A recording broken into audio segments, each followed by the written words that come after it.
seguimos con Rubén Bolívar, que estaba hablando de la historia. Yo recuerdo en mis lecturas que una de las razones por la cual se pierde el Esequibo es por los conflictos internos, que a partir de 1830 se desatan en Venezuela y que duraron hasta Gómez. Sí, claro. O sea, él está peleándolo, nosotros mismos le permitió a los ingleses cogerse el Esequibo. Bueno, tú estás hablando de 1834. Como esas películas de Netflix que van al futuro, van al presente, porque quiero hacer una acotación con respecto a lo que estás hablando. Porque el día que se celebró el laudo arbitral, el 3 de octubre de 1899, ese día no había presidente en Venezuela. Ese día venía la Revolución Liberal Restauradora, liderada por Cipriano Castro y por Juan Vicente Gómez. Estaban en Valencia, ya a punto de entrar a Caracas. Y el presidente de Venezuela, que era Ignacio Andrade, había huido del país. Ese momento, no había, ese día específico, Venezuela no tenía presidente. Estaba en el fragor de una revolución, que posteriormente, el 8 de diciembre, llegó Cipriano Castro al país, a Caracas, y tomó posesión. Y duraron hasta 1935. Hasta 35 que llegó, pero recuerda que después tuvo Eleazar López Contreras, que venían ese mismo grupo de los... Y Medina Angarita hasta el 45. De manera que esa revolución duró bastante. Duró más de 45 años. Pero fíjate que, yendo un poquitico más atrás, estábamos en 1834, coincidencialmente decíamos que la reina Victoria estaba llegando al poder. En ese momento duró 60 y tantos años de reina hasta que murió, que por cierto fue superado el récord por la reina Isabel II, que murió hace algunos años, pocos años. Pero en definitiva, durante ese periodo es considerado la era victoriana, que de paso la reina tenía varios hijos e hijas y todos se casaron con miembros de la realeza europea. Claro, y se expandieron. Y se expandieron, y de manera que esa reina tuvo una enorme influencia en Europa, que era prácticamente, Europa era del continente que tenía el predominio para ese momento sobre el mundo. Y bueno, obviamente Venezuela es un pobre país, entre comillas, que venía saliendo más de 15 años, que dejó el país totalmente devastado. Más de la mitad. Por eso es que nosotros cuando hablamos nosotros no solamente admiramos y honramos a la memoria de Simón Bolívar, los libertadores, tantos venezolanos que murieron para darle la libertad que hoy disfrutamos, con sus bajas y con sus altas. No solo son porque desde Páez hasta Carlos Andrés Pérez, hasta Chávez, o sea, hay un hilo conductor. Malos o buenos los gobiernos, todos fueron nacionalistas. Sí. Todos defendieron al país. Ninguno se prestó ninguno se caló esa cosa de que el Estado 51 como si fuera un chiste. Oye, y el Esequibo, desde que salió esa decisión nefasta en 1899, Venezuela se opuso. Al día siguiente ya se estaba oponiendo. Al día siguiente, digamos, por decir un término, porque ya explicábamos que no había gobierno en el momento, pero el gobierno, digamos, el representante de Venezuela fue a ese juicio, representado por Estados Unidos. Por los Estados Unidos. No tenía representación. Los abogados de Venezuela. Y la deuda en Venezuela, cuando la negoció Gómez, la deuda la negoció los Estados Unidos. Los Estados Unidos. Y nuestros aliados, que lo que han hecho es fregar el país siempre. Entonces, bueno, o sea, lo que hay que ver, la historia, conocer la historia de intervenciones que ha tenido Estados Unidos en todo el continente y aquí mismo en Venezuela.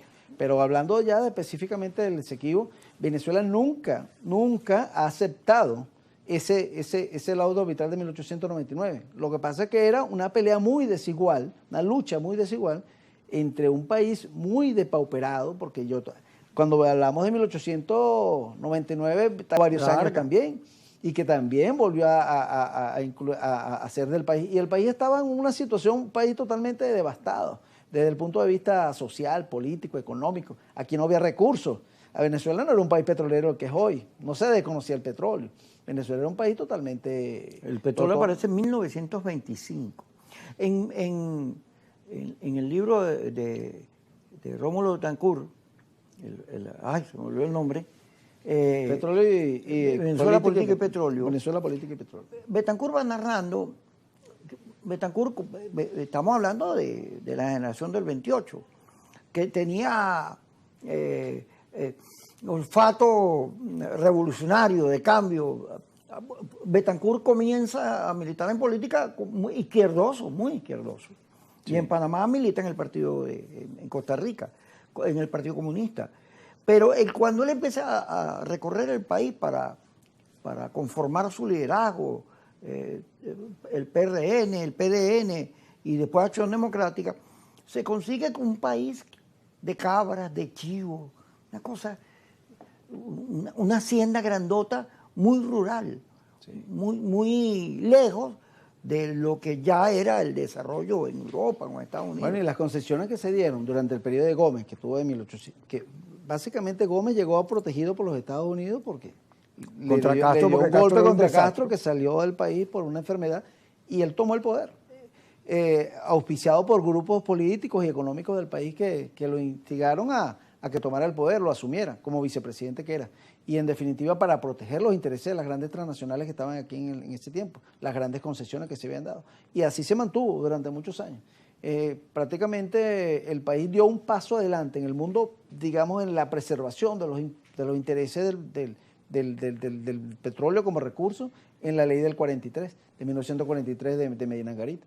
Fue la primera vez que digamos, el país asumió un control, dio un paso, no fue que asumió el control, porque en definitiva el control lo asumió en 1975 con la nacionalización, con Carlos Andrés Pérez. Pero cuando Medina se hicieron algunos avances, se estableció la regalía en el 16.5%, se le obligó a las empresas transnacionales que tenían que refinar el petróleo, lo que obligó a que hicieran las grandes refinerías que son las que tenemos hoy en día, la refinería de Cardón, Amuay, la de Puerto La Cruz, la refinería del complejo del Tablazo. Claro, nosotros nunca tuvimos una relación conflictiva con los Estados Unidos. No. La relación conflictiva con Estados Unidos ni siquiera, fíjate, con Chávez, porque cuando Chávez gana en el Ateneo de Caracas, cuando él tira el presidente, dice, yo no voy a pelear con los Estados Unidos. Pero pues, después del 11 de abril, ya en los años, en el 2000 y algo, antes del 11 de abril, la cercanía con Fidel, todo eso comenzó él a ponerse antiimperialista. Correcto. Y después se radicalizó. Sí. Y hubo el incidente de las dos torres, que los Estados Unidos se centraron en resolver ese conflicto. ¿Te acuerdas que él fue para la ONU? ¡Azufre! Sí, y claro, en esa situación de debilidad de los Estados Unidos, pues más bien en Latinoamérica, donde los procesos revolucionarios no los dejaban respirar, la caída de Allende, la intervención americana en Panamá, en Costa Rica, en República Dominicana, en México, para de contar, bueno, un tiempo allí que le permitió a los procesos revolucionarios latinoamericanos por vía electoral llegar al poder. Pero, pasado el tiempito, llegó Trump. Trump lo primero que hizo fue el petróleo. Yo quiero ese petróleo. Es más, cuando se tiró a la segunda candidatura, ¿te acuerdas que en Texas dijo, yo viajo a Guaidó, yo dije ese petróleo barato? Es lo que quería el petróleo. Leopoldo Castillo, el ciudadano, decía en estos días, no, Trump no quiere democracia, no, quiere petróleo. Es obvio que quiere petróleo. Sí, bueno, obviamente. Es más que obvio, ¿no? De que esa política del petróleo. Pero es que fíjate, Kiko, en Venezuela siempre ha sido un aliado de Estados Unidos. Recientemente, ayer, escuchamos unas declaraciones del encargado de negocios de Estados Unidos actualmente, que acaba de llegar, y está anunciando que la relación de Venezuela y Estados Unidos acaba de pasar a un modo relación estratégica, una alianza estratégica. Ya Estados Unidos está viendo a Venezuela como un aliado estratégico. Y es que así ha sido siempre. Fíjate que ¿quién fue el principal proveedor del combustible de los aliados para que pudieran ganar la guerra? México y Venezuela. México y Venezuela. Incluso Venezuela, mira, en el año 1939, Venezuela tuvo un incremento, desde 1939 al 45, Venezuela subió de 500.000 barriles a 1 millón de barriles. O sea, un salto cuántico en cuanto a producción.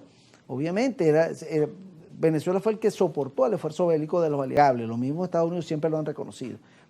Además de que, bueno, históricamente los que desarrollaron la industria petrolera en Venezuela fueron los norteamericanos, esto estamos claros, con no hay Estados ninguna Unidos duda. no había que pelear. Cuando Mario Silva sale diciendo contra Delcy, que son unos vendidos, que hay que pelear, mire, con los americanos pelear no es buen negocio, porque primero el 3 de enero te demostraron la capacidad, la distancia bélica que hay entre la fuerza americana y nosotros. Claro, o sea, en esa condición tú no puedes pelear, pero para eso está la política. La política te permite no solo sobrevivir, sino avanzar. Petro tenía un conflicto con Trump. Bueno, logró que Trump lo entendiera. Y se reunió Con Trump. limaron la pereza. Claro, y no lo invadieron ni nada. Y fíjate que López Obrador, que le iban a construir un muro, se entendió con Trump. La política, aquí hay que reformular la política, pero tiene que ser, oye, el chistecito del Estado 51, oye, no me lo echen más porque me estás ofendiendo. Y si tú quieres una relación de aliados, no me ofendas, trátame bueno.